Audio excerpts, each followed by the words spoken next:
चलिए तो हम लोग स्टार्ट करते हैं। और आज का हमारा टॉपिक है, कल के टॉपिक में किसी को दिक्कत है तो पूछ लो,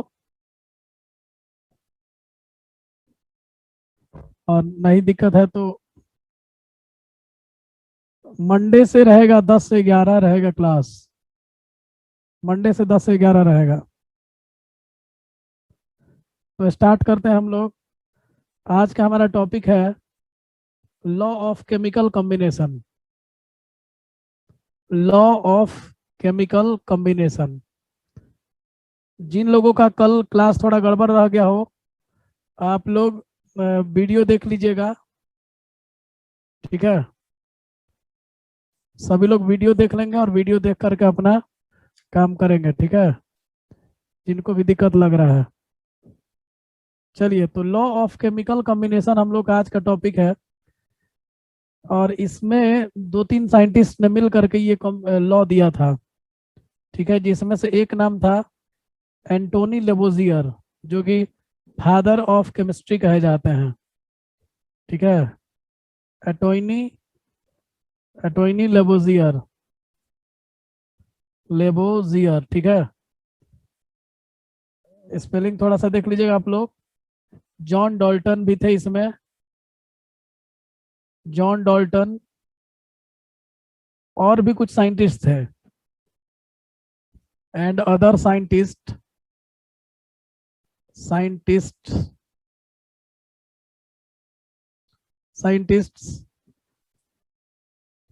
और भी जो साइंटिस्ट थे, इन लोगों ने मिल करके और ये लॉ दिया था।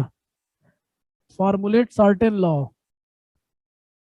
फॉर्मुलेट सर्टेन लॉ, कुछ लॉ दिया था इन्होंने।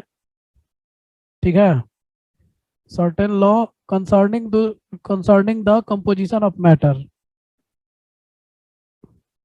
Concerning the composition of matter मतलब मैटर के कंपोजिशन को लेकर के इन्होंने कुछ लॉ दिया था, इन तीनों साइंटिस्ट ने मिल करके। ठीक है, और इन तीनों ने मिल करके जो लॉ दिया था, उन्हीं लॉस को हम देखने जा रहे हैं। ठीक है, composition of matter and chemical reactions, और केमिकल रिएक्शंस के बारे में भी इन्होंने बोला था। तो इस बात को ध्यान रखिएगा कि लॉ ऑफ केमिकल कॉम्बिनेशन जो दिया गया था, वो दो तीन साइंटिस्ट थे, तीन चार साइंटिस्ट थे। टोनी लबुजियर, जॉन डॉल्टन, और भी कुछ कुछ साइंटिस्ट थे, जैसे प्राउस्ट थे, रिचटर थे। उन लोगों का नाम भी आगे हम लोग देखेंगे। तो ये इन्होंने मिल करके ये लॉ दिया था। ठीक है ना, इसी लॉ को हम लोग कहते हैं law of chemical combination. This law is called, या दिज लॉज आर कॉल्ड, बहुत सारे लॉ है। दिज लॉज आर कॉल्ड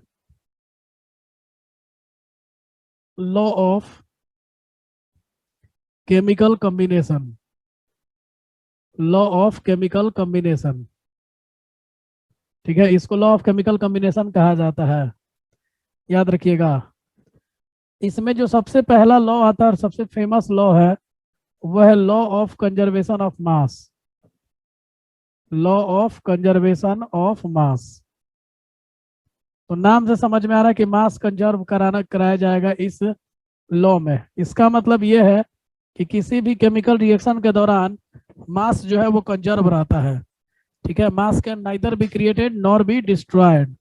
मास को ना तो हम क्रिएट कर सकते हैं, ना ही उसको डिस्ट्रॉय कर सकते हैं। उसे केवल एक फॉर्म से दूसरे फॉर्म में बदल सकते हैं। ठीक है, तो ये किसके द्वारा दिया गया था? It was given by Lavoisier. ये लेबोजियर के द्वारा ही दिया गया था। It was given by Antoine Lavoisier. Antoine Lavoisier. ठीक है, ये उन्हीं के द्वारा दिया गया था। और इसका लॉ का मेन लाइन है कि इसमें टोटल मास कंजर्व रहता है in a chemical reaction. In a chemical reaction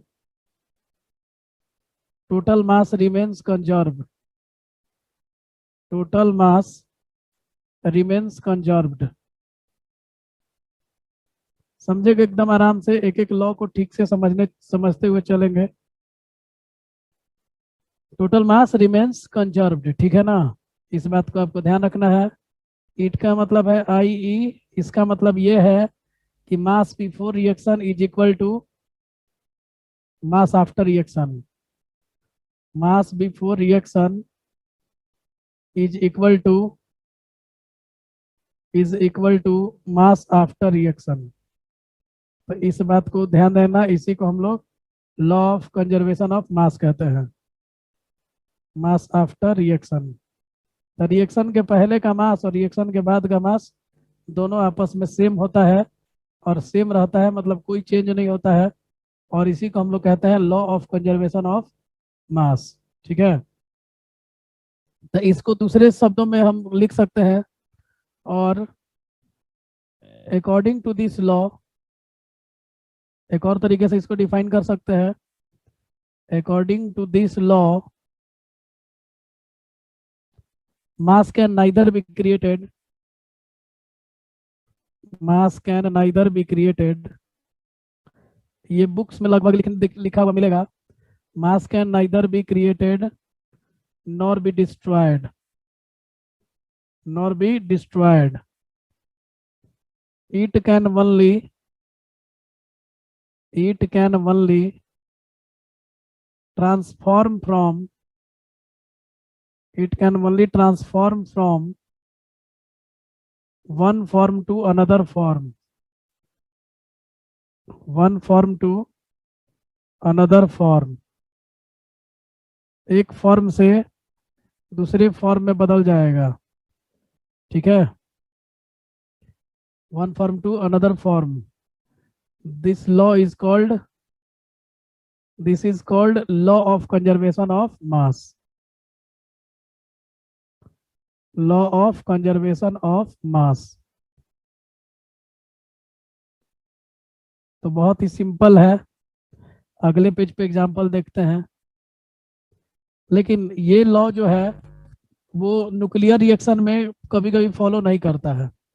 ठीक है, तो इस बात को ध्यान रखिएगा कि तो ये सिर्फ केमिकल रिएक्शन के लिए उन्होंने बोला था, न्यूक्लियर रिएक्शन के लिए नहीं बोला था। ठीक है, चलिए तो स्क्रीनशॉट ले लीजिए, अगले पेज पे हम लोग देखते हैं। कोई दिक्कत है तो पूछ लीजिए किसी को। अब देखिए जी, अब बात इसमें दो केस उठेगा, ठीक है ना, दो केस अराइज होगा। एक बार लेंगे हम कि जब रिएक्टेंट प्रोडक्ट में कंप्लीटली कन्वर्ट हो जा रहा है, इफ रिएक्टेंट इज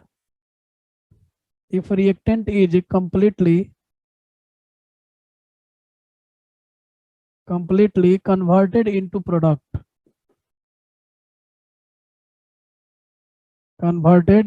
product, जब एक रिएक्टेंट कंप्लीटली प्रोडक्ट में कन्वर्ट हो रहा है तो उस केस में क्या होगा। तो इस केस में जबकि पूरा पूरा रिएक्शन हो रहा है, तब हमारा ये law of conservation of mass के लिए हम लिख सकते हैं कि total mass of reactant is equal to total mass of product, total mass of reactant is equal to total mass of product. इस बात को ध्यान रखिएगा, लेकिन कंडीशन ध्यान रखिएगा कि टोटल रिएक्टेंट जो है वो प्रोडक्ट में कन्वर्ट हो रहा है। ऐसा नहीं है कि कुछ मास ऐसे ही रह गया, कुछ मास कन्वर्ट नहीं कर पाया। जो भी मास हम ले रहे हैं वो टोटल का टोटल मास रिएक्टेंट का वो प्रोडक्ट में कन्वर्ट कर जा रहा है। ठीक है, कोई भी मास बच नहीं रहा है। जैसे एग्जाम्पल में देखो, एग्जाम्पल से ज़्यादा क्लियर समझ में आएगा। C+O2 gives CO2। तो देखिए जी, कार्बन का मास 12 है और ऑक्सीजन का मास 32 है। तो रिएक्टेंट का जब टोटल मास लीजिएगा तो ये दोनों मिला के 44 ग्राम होगा, और राइट साइड में भी जब मास जोड़िएगा तो 12 + 16 × 2, तो ये 12 + 32 मतलब 44 हो जाएगा। तो यहाँ पे आप देख रहे हैं कि दोनों का मास क्या है, क्लियर है, रिएक्टेंट का मास और प्रोडक्ट का मास दोनों बराबर है। इसी तरह से एक और एग्जांपल लेते हैं, N2 गैस + 3H2 गैस और गिव्स 2 मोल अमोनिया। तो देखिए जरा ध्यान दीजिएगा, नाइट्रोजन का 14 होता है तो 14 × 2 28 ग्राम हो गया, और हाइड्रोजन का 2 होगा तो 3 × 2 मतलब 6 ग्राम हो गया, और इन दोनों को जोड़ेंगे तब मिला करके इनका 34 ग्राम बन रहा है। रिएक्टेंट का मास 34 ग्राम, और यहाँ नाइट्रोजन का 14 + 3 ये हुआ, और इसके 2 मोल लिए गए हैं, तो 2 × 17 मतलब 34। तो रिएक्टेंट का मास और प्रोडक्ट का मास पूरा सेम है, इसमें कोई झमेला नहीं है। इसका मतलब ये लॉ ऑफ कंजर्वेशन ऑफ मास को फॉलो कर रहा है। एक और एग्जांपल देख लेते हैं। जब CaCO3 को हीट किया जाता है, CaCO3 सॉलिड होता है, हीट करेंगे तो CaO सॉलिड और प्लस CO2 गैस में बदल जाएगा, ये बाहर निकल जाएगा। और आप अब देखिए यहाँ पे इसको हम लोग चेक करते हैं। मान लीजिए कि हमने CaCO3 का 50 ग्राम लिया है। एकदम ध्यान से बात सुनना, हम क्या कहना चाहते हैं। इसका 50 ग्राम लेना लिए हुए हैं, तो अब बताना है कि क्या ये लॉ ऑफ कंजर्वेशन ऑफ मास को फॉलो कर रहा है कि नहीं कर रहा है। इस बात पर हम चर्चा करने वाले हैं। एकदम आराम से समझिएगा, कोई डाउट हो मन में तो पूछ लीजिएगा, ठीक है। तो चलिए अब देखिए जरा, 50 ग्राम ही लिए हैं। अब CaCO3 का अगर टोटल मास तुम ऐड करते हो तो कैल्शियम का मास 40 होता है, कार्बन का 12 होता है, ऑक्सीजन का 16 × 3, तो कुल मिला के 40 + 12 + 48, तो सब जोड़ करके तो 100 ग्राम हो रहा है। तो जब ये 100 ग्राम होगा तब CaO का मास कितना होगा। तो CaO कैल्शियम 40, ऑक्सीजन 16, मतलब 56 होगा। और CO2 जो है वो तुम्हारा कितना मास होगा। तो कार्बन का मास 12 हो गया, ऑक्सीजन का 16 × 2 मतलब 12 + 32 मतलब 44 ग्राम हो गया। तो आप देख सकते हो कि अगर ये 100 ग्राम लेते तो इन दोनों को मिला के भी हमारा 100 ग्राम आ जा रहा है। लेकिन जब 100 ग्राम होता तब ना, अब दिमाग लगाइए कि ये 50 ग्राम ही दिया हुआ है, तो 100 ग्राम पे CaO का 56 ग्राम बनता, तो 50 ग्राम पे सिंपल सा बात है कि इसका 28 ग्राम बनेगा। अच्छा, 100 ग्राम पे इसका 44 ग्राम बनता, लेकिन अगर इसका 85 ग्राम लिया गया है तो ये 22 ग्राम ही बनेगा। और अब इन दोनों को जोड़ देंगे, तो इन दोनों को जोड़ने पे भी आ गया 50 ग्राम। इसका मतलब ये कंजर्वेशन ऑफ मास को फॉलो कर रहा है, क्योंकि हम जान रहे हैं कि मेरा रिएक्शन पूरा कंप्लीट हो रहा है।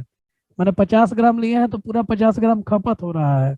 ये केस हम मान के चल रहे हैं कि reactant is completely converted into product. तो इस बात को आप ध्यान रखिएगा कि जो भी मास आपने लिया है रिएक्टेंट का वो टोटल प्रोडक्ट का मास होगा। अगर CaCO3 का देखोगे तो 100 ग्राम अगर हम लेते तो CaO 56 ग्राम बनता, CO2 44 ग्राम बनता। लेकिन यहाँ क्वेश्चन नहीं बोल दिया है कि CaCO3 का 50 ग्राम है, तो इसका 28 ग्राम होगा और इसका कितना होगा, 22 ग्राम होगा। या तुमसे क्वेश्चन भी पूछा जा सकता था कि अगर ये कंजर्वेशन ऑफ मास को फॉलो कर रहा है तो इसका मास कितना होगा। तो तुम दिमाग लगा सकते हो कि इसका 28 होगा, इसका 22 होगा, क्योंकि जोड़ के हमको 50 ला देना है। समझ में आ रहा है। किसी बच्चे को कोई डाउट है तो बताओ भाई।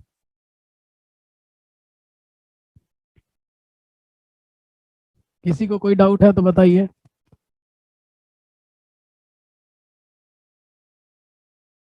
देखिए रिपीट कह रहे हो, हम ये बोले कि अगर CaCO3 का तुम मास देख रहे हो तो ऐड करके 100 आ रहा है, तो तुम्हारे दिमाग में तो एक ही बात चलता है सीधा कि 100 है लेफ्ट में तो 100 राइट में। लेकिन 100 होता है ना जी, क्वेश्चन ने ही 50 ग्राम दे रखा है, तो क्या करोगे। तुम्हारे पास 100 ग्राम नहीं है, 50 ग्राम ही है, तो 50 ग्राम के हिसाब से बात करोगे। तो तुम ये सोचोगे कि 100 ग्राम अगर होता तो CaO कितना 56 ग्राम होता, CO2 कितना 44 ग्राम होता। देखो दोनों जोड़ के 100 ग्राम हो ही जा रहा है। लेकिन बात ऐसा है कि 100 ग्राम की जगह 50 ग्राम लिया गया है, तो इसका मतलब ये है कि ये जब ये आधा हुआ है तो इसको भी आधा होना चाहिए, इसको भी आधा होना चाहिए। तो 100 ग्राम का हिसाब किताब ये है कि 56 ग्राम ये रहता, 44 ग्राम ये रहता। लेकिन 50 ग्राम का हिसाब किताब है कि 28 ग्राम ये रहेगा और 22 ग्राम ये रहेगा।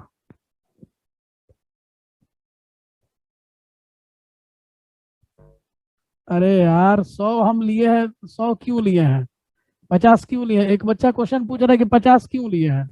अरे क्वेश्चन तो दिया जा सकता है ना, उसके हिसाब से तुमसे पूछा जाएगा। अब 100 तो जनरली तुमको आ ही गया है, ऊपर वाले दोनों क्वेश्चन में तुम नॉर्मल क्वेश्चन तो सीख ही गए। अगर मान लो किसी क्वेश्चन में 50 ग्राम दिया, और यहाँ पे देखो हम क्वेश्चन मार्क दिए हुए हैं, पूछ दिया कि इसका मास कितना होगा, अगर ये कंजर्वेशन ऑफ मास को फॉलो कर रहा है, अब तुम 100 के चक्कर में फंस जाओगे। तो दिमाग लगाओ 100 पे ही, लेकिन देखो कि मेरे पास कितना दिया हुआ है। अब देखो मान लो कि 100 रुपया अगर तुमको खर्चा करने को दिया जाता, तो तुम्हारा एक दोस्त है सीएओ, एक दोस्त है CO2, तो तुमने सीएओ को दे दिया 56 रुपया और CO2 को दे दिया 44 रुपए। लेकिन अगर तुमको 100 रुपया दिया गया तब ना 56 रुपया दे पा रहे हो और 44 रुपया दे पा रहे हो।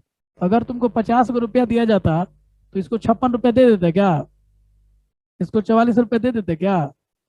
तो हमको कितना मिला है उसके हिसाब से मेरे को सोचना है। तो कंजर्वेशन ऑफ मास जो है वो देखेंगे कि कितना मास मेरे को मिल रहा है। अगर ये सब कुछ दिया नहीं रहता तो तुम 100 लेके बनाते, उसमें कोई लोचा नहीं है। चलो बोलो, किसी को और कोई दिक्कत है जी? मैसेज कीजिए फटाफट। प्रीवियस पेज का स्क्रीनशॉट, ओके। चलिए, और कोई दिक्कत किसी को? चलिए ठीक है, तो हम लोग नेक्स्ट आगे बढ़ते हैं।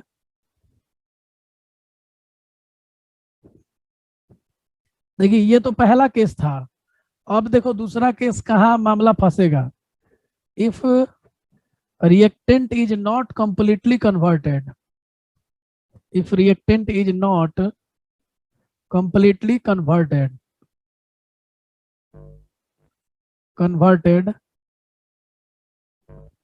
कंप्लीटली कन्वर्ट नहीं करता है इनटू प्रोडक्ट, प्रोडक्ट में कन्वर्ट नहीं कर पाता है, तो क्या होगा बताओ। तो यहाँ पे एक बात एकदम दिमाग लगा के रखिएगा आप लोग, कि पूरा पूरा रिएक्शन कंप्लीट नहीं हो रहा है, मतलब जितना रिएक्शन में दिया गया है मास वो पूरा प्रोडक्ट में कन्वर्ट नहीं हो पा रहा है। तो कैसे कंजर्वेशन ऑफ मास लगेगा, ये केस को थोड़ा अच्छे से स्टडी करेंगे हम लोग। If reactant is not completely converted into product, मतलब कुछ मास बच जा रहा है। एकदम आराम से प्यार से सुनिएगा और ध्यान से समझने की कोशिश कीजिएगा। तो हम यहाँ पे लिख रहे हैं जो बात, उस पर ध्यान दीजिए। तो जो मास ऑफ रिएक्टेंट है, ठीक है, वो पूरा पूरा प्रोडक्ट में नहीं जा पा रहा है। तो जो भी मास बना होगा प्रोडक्ट का, ठीक है ना, मास ऑफ प्रोडक्ट फॉर्म्ड, ठीक है, मान लेते हैं 100 ग्राम दिए हैं, और 100 ग्राम में 20 ग्राम, 30 ग्राम, 50 ग्राम, 50 ग्राम कन्वर्ट हो रहा है, तो प्रोडक्ट 50 ग्राम ना बनेगा, 50 ग्राम ना बनेगा। बोलो जी। अगर 100 ग्राम दिए हैं, 50 ग्राम कन्वर्ट हो रहा है, तो उसी को लिखे मास ऑफ प्रोडक्ट फॉर्म्ड, और जो बन गया और उसके बाद जो बचा हुआ है मास ऑफ रिएक्टेंट लेफ्ट, मतलब जितना मास हम लिए हैं। अब देखो बाबू, अभी जो जुड़ रहा है बच्चा, अब तुमको कैसे समझ में आएगा। चैप्टर बीच में, क्लास बीच में चल रहा है, तुम अभी जुड़ रहा है। जिनको जुड़ना है वो शुरू में ही जुड़ा करो, बीच में जुड़ने से कोई फायदा नहीं है। बीच में जुड़ोगे थोड़ा ध्यान देना, ज्यादा ध्यान देना पड़ेगा। देखो मास ऑफ रिएक्टेंट जो होगा, मास of product formed plus mass of reactant left. अब एग्जांपल देंगे तो ज्यादा समझोगे सब अच्छे से। जैसे मान लो CaCO3 वाला ही एग्जांपल लेते हैं, इसको हीट किए हम, तो CaO और CO2 में बदल गया। मान लीजिए कि हम इसका 100 ग्राम ले लिए हैं, 100 ग्राम लिए हैं, ध्यान दीजिएगा, और 50 ग्राम बचा हुआ है, 50 ग्राम लेफ्ट है, बचा हुआ है। ये 50 ग्राम लेफ्ट लिखने का मतलब ये हुआ कि 50 ग्राम खर्च हुआ है और 50 ग्राम बचा हुआ है। तो जो 50 ग्राम खर्च हुआ, 50 ग्राम एक्सपेंस, तो प्रोडक्ट यार 85 ग्राम का ना बनेगा। और पिछले पेज पे हम 50 ग्राम का प्रोडक्ट बनवाए हैं। देखो CaO बना है 28 ग्राम, CO2 बना है 22 ग्राम, तो इस हिसाब से ये बनेगा 28 ग्राम, ये बनेगा 22 ग्राम। अब बहुत सारे बच्चों के मन में आ रहा होगा कि सर 100 ग्राम लिए हैं तो 28 ग्राम कैसे बनेगा?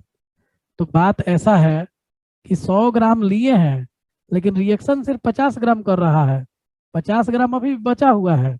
कहने का मतलब ये है कि 100 ग्राम मान लो चीनी है, तो 50 ग्राम चीनी हम किसी को दे दिए, तो 50 ग्राम में दो आदमी को बांटे, एक आदमी को 28 ग्राम दे दिए, एक आदमी को 22 ग्राम दे दिए। ठीक है, तो अभी भी दुकानदार के पास कितना ग्राम बचा हुआ है? तो 50 ग्राम बचा हुआ है। तो वो कंजर्वेशन ऑफ मास को कैसे फॉलो करेगा, घर पे हिसाब कैसे दिखाएगा? तो वो बोलेगा कि मेरा शुरू का मास जो था, total mass of reactant, total mass मतलब दुकानदार के पास शुरू में कितना था, तो 100 ग्राम था। ठीक है, और total mass of product, total mass of product मैंने कितना बेचे हो, total mass of product formed plus mass of reactant left, इन दोनों को जोड़ेंगे तो कितना आ रहा है बताओ? तो वो बोला कि सुनो भाई, हमने 50 ग्राम बेचा है, एक को 28 ग्राम बेचा है, एक को 22 ग्राम बेचा है, तो total mass of product form निकल गया मेरा। अब मेरे पास अभी भी 50 ग्राम बचा हुआ है, यानी हम हमारे से कोई गलती नहीं हुआ है, मेरे पास है 100 ग्राम। ठीक है, और शुरू में भी मेरे पास 100 ग्राम था, बाद भी मेरे पास 100 ग्राम है। लेकिन कैसे है वो, तो मेरा कुछ रिएक्टेंट बचा गया, लेकिन कुछ रिएक्टेंट अभी बचा हुआ है, तो उसको भी हम दिखा रहे हैं तुमको। तो कुल मिला के मेरे पास 100 ग्राम है, क्योंकि जो बचा हुआ है वो अल्टीमेटली प्रोडक्ट में बदलेगा। ऐसा नहीं है कि ये रिएक्शन 50 ग्राम पे स्टॉप हो गया। 50 ग्राम बेचाया है, 50 ग्राम दुकान में है, तो वो भी कोई कस्टमर आएगा तो हम बेच देंगे। तो आखिर वो भी तो प्रोडक्ट में ही जाएगा ना, कि चीनी को वो रखे रहेगा दुकान में ही। तो तुम साफ साफ समझ रहे हो कि चीनी जो उसके पास है वो लास्ट में वो बेच देगा, और इसीलिए उसको प्रोडक्ट साइड में जोड़ रहा है। ठीक है, तो बताइए अब इसमें जिसको डाउट हो रहा है बच्चे, आप लोग बताओ। अगर दिक्कत हो रहा हो तो मैं फिर से बताऊंगा। बस यही ध्यान रखना है कि अगर रिएक्शन कंप्लीट नहीं हो रहा है तो उस केस में आपको क्या करना होगा, जो भी मास प्रोडक्ट का बना है, मैसेज में लिखिए, मैसेज में तुमने नाम भी नहीं लिखा है, बिना नाम लिखे हुए एंट्री नहीं होता है।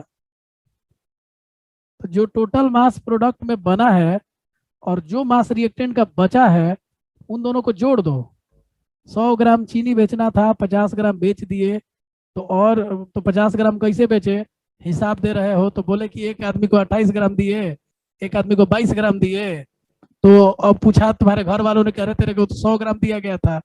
तो बोला कि अच्छा ठीक है, 28 ग्राम दिए, 22 ग्राम दिए और 50 ग्राम बचा हुआ है मेरे पास, तो कुल मिला के 100 ग्राम ना होगा? तो बोला कि हाँ ठीक है, तब ईमानदार है तुम। तो यानी मास अभी भी कंजर्व है, the total mass is conserved, और तब ये फॉलो कर रहा है लॉ ऑफ कंजर्वेशन ऑफ मास को। तो इस केस में रिएक्टेंट को आपको, रिएक्टेंट का लेफ्ट मास आपको जोड़ना पड़ेगा। ठीक है,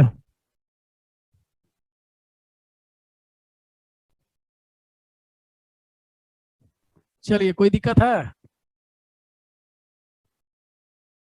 तो चलिए हम लोग आगे बढ़ेंगे अब, कोई दिक्कत नहीं है किसी बच्चे को? ठीक है, चलिए तो अब हम लोग नेक्स्ट लॉ देखते हैं।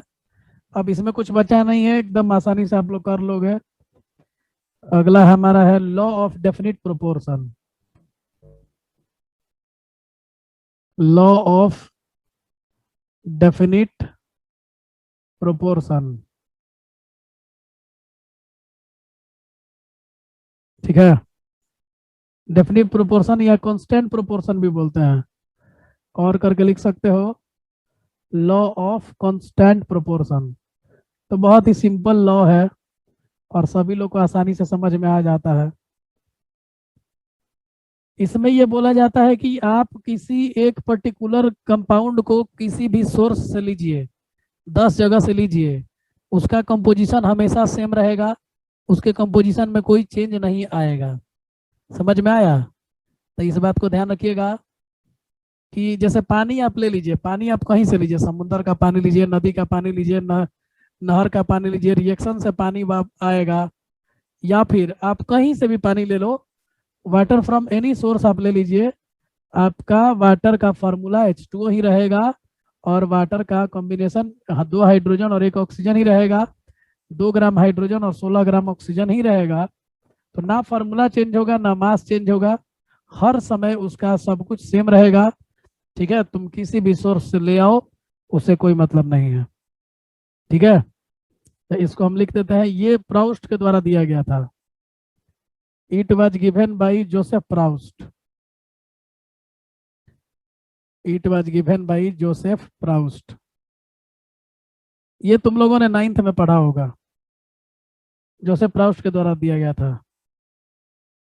अकॉर्डिंग टू दिस लॉ, इस लॉ के हिसाब से, according to this law ratio of component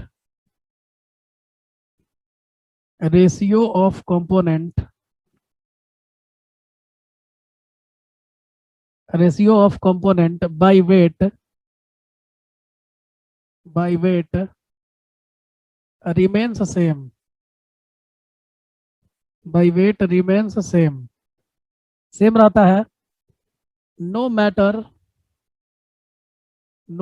watt ever with the source,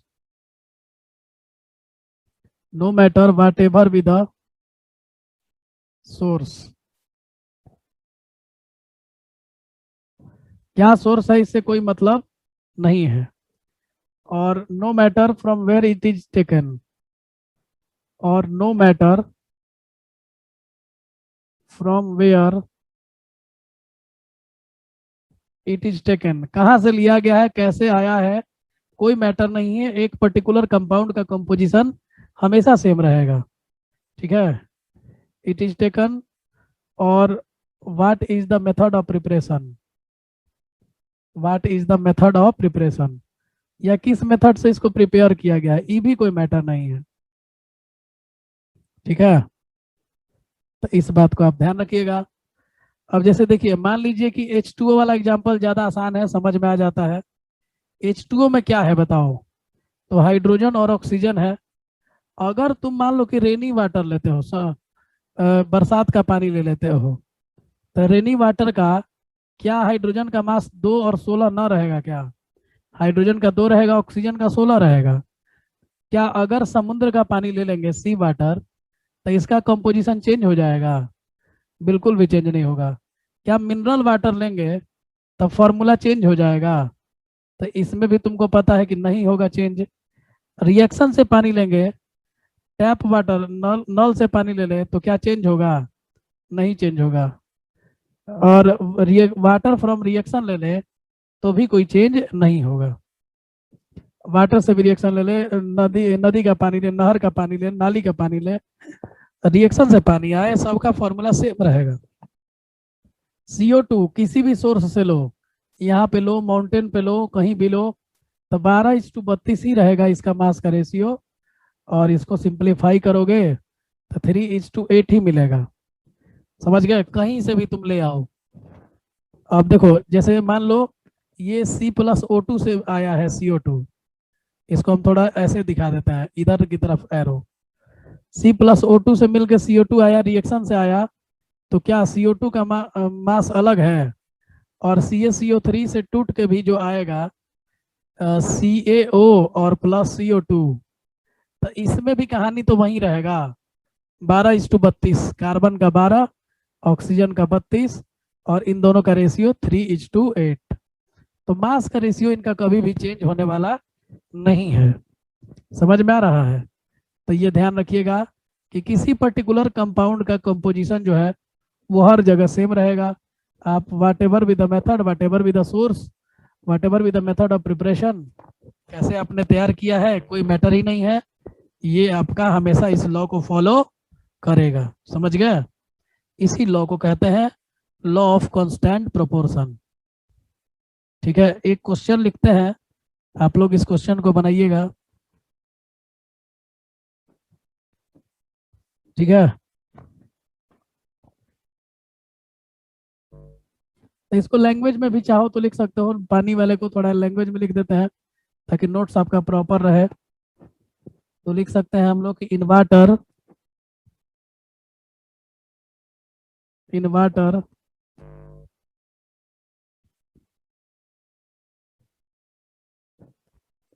inverter H2 hydrogen and oxygen, hydrogen and oxygen combine in 2:1 molar ratio, combine in 2:1 molar ratio, 2:1 molar ratio, ठीक है। The ratio remains constant,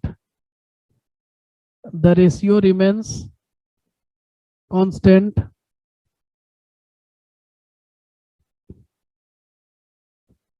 in every case, in every case from water is taken,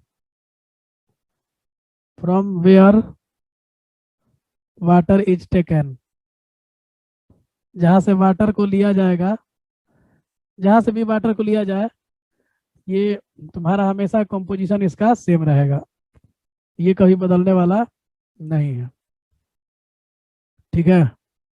तो इस बात को ध्यान रखिएगा आप लोग।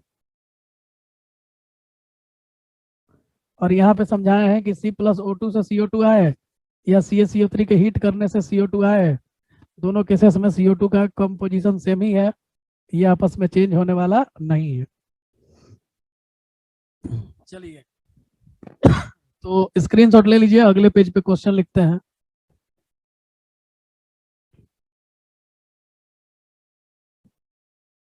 कोई डाउट है किसी को तो पूछ लो भाई।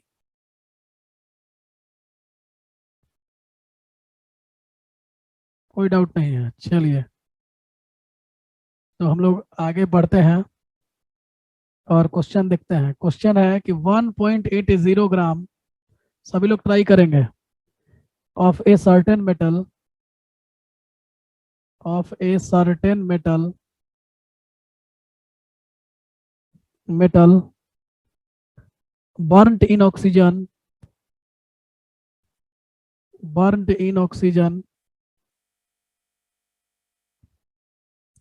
burnt in oxygen gave 3 gram, gave 3 gram of its oxide, 3 gram of its oxide, ठीक है, 3 gram of its oxide.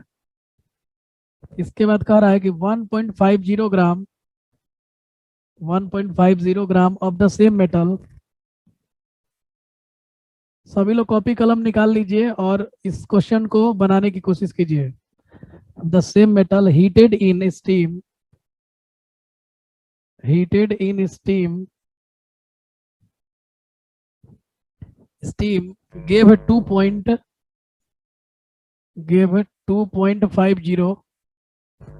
gram of its oxide, its oxide, ठीक है। so that these results, so that these results, खाली लंबा लंबा line लिखा हुआ है, क्वेश्चन में जान नहीं है। illustrates the law of constant proportion,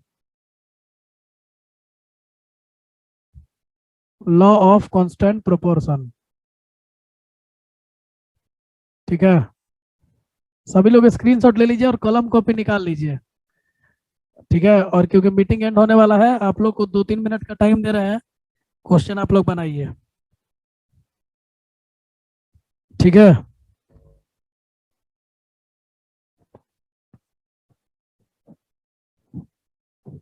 देखिए मीटिंग एंड होगा और उसके बाद जस्ट हम लोग जुड़ेंगे, तो यहाँ पे कुछ कुछ जो डेटा है वो आप लिखते चलिए। सबसे पहले मेटल का वेट कितना दिया हुआ है, तो वेट ऑफ मेटल, देखो पहला सैंपल ले रहे हैं, फर्स्ट सैंपल, और उसके बाद दूसरा सैंपल में चलेंगे। तो वेट ऑफ मेटल जो दिया हुआ है वो 1.80 ग्राम दिया हुआ है, ठीक है। और वेट ऑफ ऑक्साइड कितना दिया है, तो वेट ऑफ ऑक्साइड जो दिया है वो 3 ग्राम दिया है। तो यहाँ से वेट ऑफ ऑक्सीजन कितना होगा, तो घटा लेंगे ना जी। ऑक्साइड का वेट 3 ग्राम, मेटल का वेट 1.80 ग्राम, तो 1.20 ग्राम ऑक्सीजन का वेट हो गया। समझ गए, ये पहला केस है। और सेकंड सैंपल में जब जाओगे, सेकंड सैंपल में तो वहां पे वेट ऑफ मेटल कितना दिया है, वेट ऑफ मेटल 1.50 ग्राम दिया है। और वेट ऑफ ऑक्सीजन कितना दिया है, अच्छा वेट ऑफ ऑक्साइड कितना 2.50, वेट ऑफ ऑक्साइड 2.50 दिया है। और वेट ऑफ ऑक्सीजन कितना होगा फिर, घटा लेंगे, क्योंकि मेटल और ऑक्सीजन मिला के मेटल ऑक्साइड होता है। तो 2.50 माइनस 1.50 बराबर 1.00। स्क्रीनशॉट ले लीजिए जल्दी से, मीटिंग कभी भी समाप्त हो सकता है।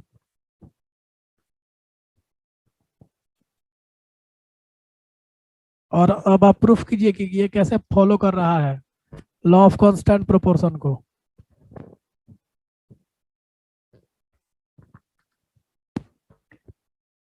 ठीक है,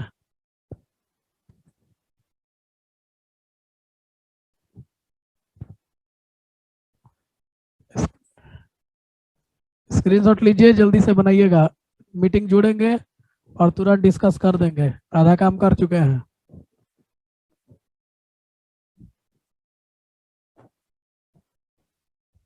देखो एक बच्चे ने सही कुछ सही बनाने का कोशिश किया है, बाकी लोग भी करें। ठीक है, तो वेट ऑफ मेटल पहला सैंपल में, फर्स्ट सैंपल में कितना कितना आया था, फर्स्ट सैंपल में वेट ऑफ मेटल जो आया था, क्वेश्चन में दिया था ना 1.80 ग्राम। और वेट ऑफ ऑक्सीजन जो निकाले हम लोग वो आया था 1.20 ग्राम। तो अगर दोनों का रेशियो ले ले, वेट ऑफ मेटल अपॉन में वेट ऑफ ऑक्सीजन, तो इन दोनों का जो रेशियो आएगा 1.80 अपॉन 1.20। देखो पॉइंट के बाद 2 डिजिट है, तो हटा सकते हो, दोनों में 2 2 डिजिट है। अब तो आपको ये सीधे सीधे दिख रहा है कि कैंसिल हो जाएगा, ये 3 बार में और ये 2 बार में, तो 3/2 मतलब 1.5 आया दोनों का रेशियो, मतलब प्रोपोर्शन इनका जो 1.5 आ रहा है। और वहीं अगर सेकंड सैंपल लेते हैं, सेकंड सैंपल में आप देखिए जरा, वेट ऑफ मेटल जो है, वेट ऑफ मेटल कितना है जी, कितना ग्राम दिया हुआ है, 1.5 ग्राम दिया है, 1.50 ग्राम। और वेट ऑफ ऑक्सीजन जो है वो आपका दिया है 1.00 ग्राम। ठीक है, तो वेट ऑफ मेटल अपॉन में वेट ऑफ ऑक्सीजन, इन दोनों का जो रेशियो आप लीजिएगा तो 1.50 भी लिख सकते हो, 1.00 भी, तो 150 अपॉन में 100। तो सीधे सीधे दिख रहा है कि ये 3/2 होगा, मतलब ये भी 1.5 है। तो दोनों का रेशियो आपस में सेम आ जा रहा है। ठीक है, तो इसीलिए लिख देंगे कि इन both samples, thus in both samples, दोनों सैंपल्स में, both samples of the oxides, ये दोनों सैंपल्स किसका है, ऑक्साइड्स का है। Both samples of the oxides, the proportion of the wait,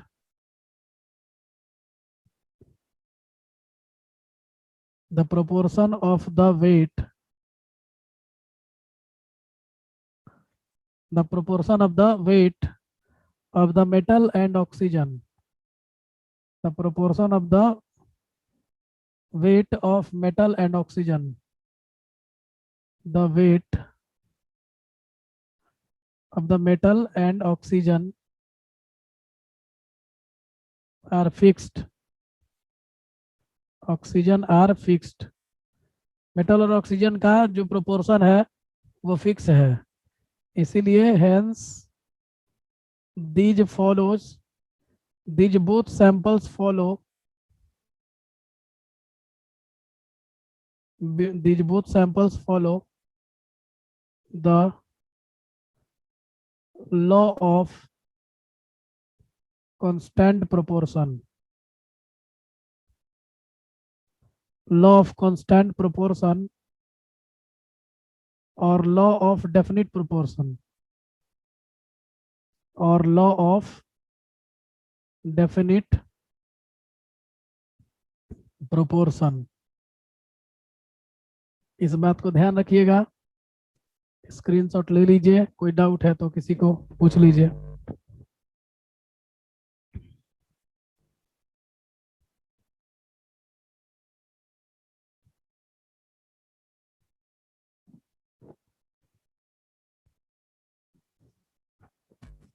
चलिए, तो इसके बाद हम लोग नेक्स्ट बढ़ते हैं, किसी को डाउट है तो पूछ लो। तो अगर डाउट नहीं है तो हम लोग अब अगले लॉ की तरफ बढ़ेंगे, और ये लॉ है तुम्हारा law of multiple proportion, law of multiple proportion. ठीक है, मल्टीपल प्रोपोर्शन का लॉ हम लोग देखने जा रहे हैं, और ये लॉ जो है वो डॉल्टन के द्वारा दिया गया था। सर मास बोथ साइड्स इक्वल होगा, यही ना? नहीं, ये अलग लॉ है, इस लॉ को हम बताते हैं। ठीक है, एग्जाम्पल देके समझाएंगे। सबसे पहले ये किसके द्वारा दिया गया था? तो it was given bye Dalton, it was given bye Dalton. एक दो लाइन लिख देते हैं, उसके बाद आप लोग को पूरा ढंग से समझा देंगे। देखिए, when one element, when one element combine with the other element, combines with the other element, एक एलिमेंट जब दूसरे एलिमेंट से कंबाइन करता है, समझ गए? एक एलिमेंट जब दूसरे एलिमेंट से कंबाइन करता है to form two or more different compounds, to form two or more different compounds, दो या दो से ज्यादा कंपाउंड बनाने के लिए, टू और मोर कंपाउंड्स। ठीक है, to or more different compounds ज्यादा बेहतर होगा, डिफरेंट कंपाउंड्स।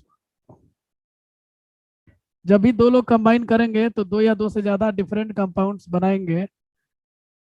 बात समझ में आ रहा है? या बना सकते हैं compounds. The mass of one element, the mass of one element, mass of one element which combines with a, which combines with a constant mass of another, constant mass of another element, another element दूसरे element के constant mass के साथ जब ये reaction करता है, ठीक है, bear a simple ratio, bears a simple ratio, bears a simple ratio to one another, एक दूसरे के साथ सिंपल रेशियो मेंटेन करता है। अब देखिए, लैंग्वेज तो लिख दिए, अभी बहुत लोगों को समझ ना आया होगा, कोई बात नहीं। अब देखिए जरा, जैसे कार्बन और ऑक्सीजन मिल करके CO भी बनाते हैं, और कार्बन और ऑक्सीजन मिल करके CO2 भी बनाते हैं। ठीक है, ये देखिए, कार्बन और ऑक्सीजन दो लोग मिल रहे हैं, ठीक है ना, और दो तरह का ऑक्साइड बनाते हैं। एग्जाम्पल में यहाँ पे लिख भी दे रहे हैं कि carbon and oxygen, carbon and oxygen combines with each other, combines with each other, other and form two different compounds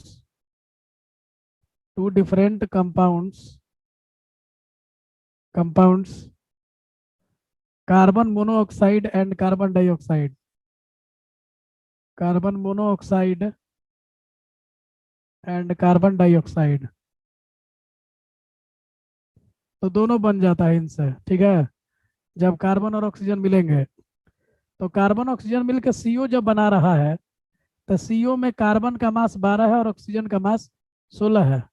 लेकिन जब CO2 देख रहे हो तो कार्बन का मास तो 12 है लेकिन ऑक्सीजन का मास 32 है। तो जब भी दो लोग कंबाइन करेंगे और दो अलग अलग कंपाउंड बनाएंगे तो उसमें एक एलिमेंट का अगर मास फिक्स रहता है तो जो दूसरा एलिमेंट है जिसका मास अलग अलग है वो एक हमेशा सिंपल रेशियो रहना चाहिए। और देखो ये रेशियो 1:2 है। तो अगर वो सिंपल रेशियो होगा तो फिर हम बोल सकते हैं कि ये फॉलो कर रहा है लॉ ऑफ मल्टीपल प्रोपोर्शन को। बात समझ रहे हैं?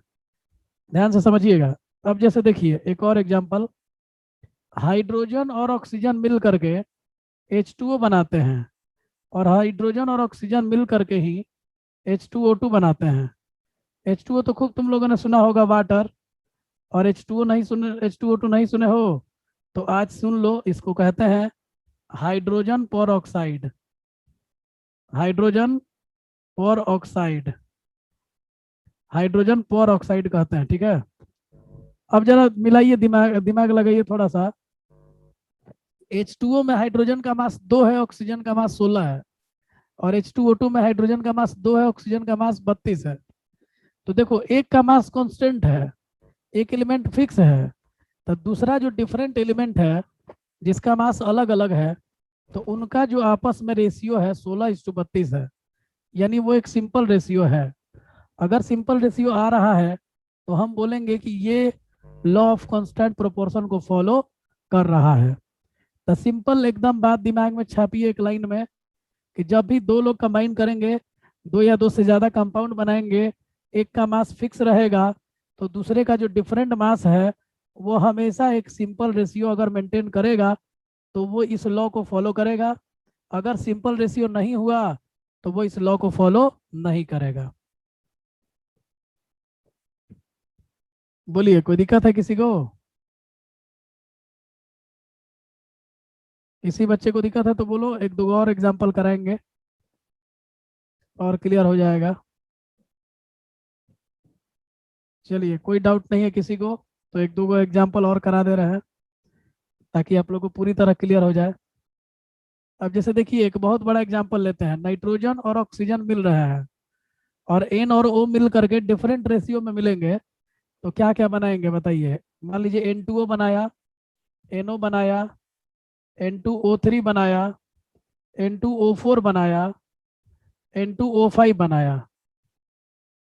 समझ गए? तो यहाँ पे आप देख सकते हो कि नाइट्रोजन और ऑक्सीजन, चलो एक नाइट्रोजन है एक ऑक्सीजन है, दोनों का मास हम लाइन से लेते हैं। तो बताओ यहाँ पे नाइट्रोजन का मास 14 है, ऑक्सीजन का मास, अच्छा 14 × 2 है, सॉरी 28 है, ऑक्सीजन का मास 16 है। यहाँ पे एनओ में, अच्छा एक बात समझो, यहाँ पे भी तुमको नाइट्रोजन सेम रखना पड़ेगा क्योंकि एक एटम को तुम्हें फिक्स रखना है। तो नाइट्रोजन का मास यहाँ से भी तुमको 28 से मिल रहा है और ऑक्सीजन का मास देखो 16 × 2 हो गया यानी 32 हो गया। यहाँ फिर से नाइट्रोजन का मास 14 × 2 28 हो गया और ऑक्सीजन का मास 16 × 3 मतलब 48 हो गया। और देखो यहाँ पे नाइट्रोजन का मास अभी भी 14 × 2 ऑक्सीजन 28 है, लेकिन ऑक्सीजन का मास 16 × 4 मतलब 64 है। यहाँ पे नाइट्रोजन का मास 14 × 2 है, 28 है, लेकिन ऑक्सीजन का मास 16 × 5 है मतलब 80 है। तो आप यहाँ पे क्या देख रहे हो कि ऑक्सीजन नाइट्रोजन का मास तो हर जगह सेम है लेकिन ऑक्सीजन का मास हर जगह सेम नहीं है। और उनका रेशियो लोगे तो 16, 32, 48, 64 और 80 हो गया। तो क्या ये सिंपलेस्ट रेशियो को मेंटेन कर रहा है? तो इसको करने के लिए आप सबको 16 से डिवाइड कर दो।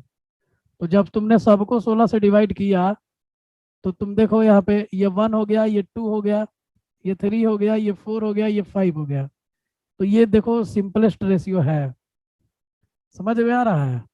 तो इसका मतलब ये पूरा पूरा फॉलो कर रहा है। It follow the law of multiple proportion, law of multiple proportion. तो इस बात को ध्यान रखिएगा कि ये इस लॉ को फॉलो कर रहा है। किसी को दिक्कत है तो भाई पूछ लो।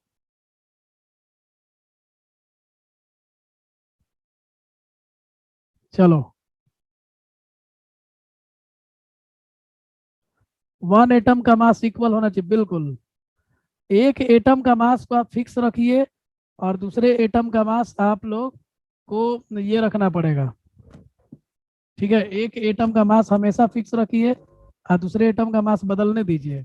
और जो दूसरे का मास बदल रहा है उनका रेशियो लीजिए और उस रेशियो को चेक कीजिए कि वो रेशियो सिंपलेस्ट रेशियो हो रहा है कि नहीं। अगर हो रहा है तो फिर वो फॉलो कर रहा है, अगर वो नहीं हो रहा है तो वो इस लॉ को फॉलो नहीं कर रहा है। समझ में आ रहा है जी? कोई दिक्कत है तो बताओ यार, नहीं पच रहा है तो बताइए। अब जैसे देखो ना, एक मान लो एग्जांपल और ले लेते हैं। C2H4 है और C2H6 है। पूछा गया कि बताओ क्या ये दोनों फॉलो कर रहे हैं। तो कार्बन का मास खटाक से चेक किए तो 24 हो रहा है, हाइड्रोजन का मास 4 हो रहा है। यहाँ कार्बन का मास 24 हो रहा है, हाइड्रोजन का मास 6 हो रहा है। तो कार्बन कार्बन का सेम हुआ, हाइड्रोजन का चेक कर लो 4:6।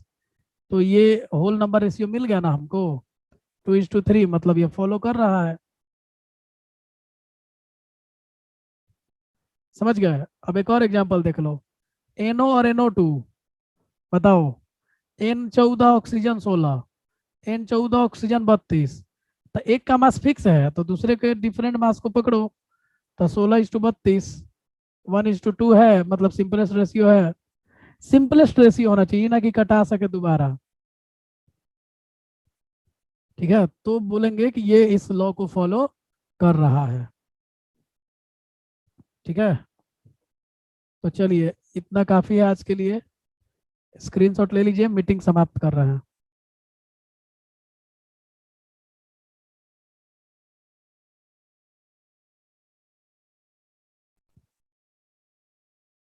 मंडे से कर देंगे सुबह में 10 से 11। चलो जी, तो बेसिक रेडिकल का कुछ क्वेश्चन हम दे दे रहे हैं। लिख लो S2O3 2-, SO4 2-, SO3 2-। ठीक है, और NO2-। इसके बाद से लिखो HSO4-, CO3 2-। ठीक है, O2 पे 2-, O2 पे -1। और चाहिए?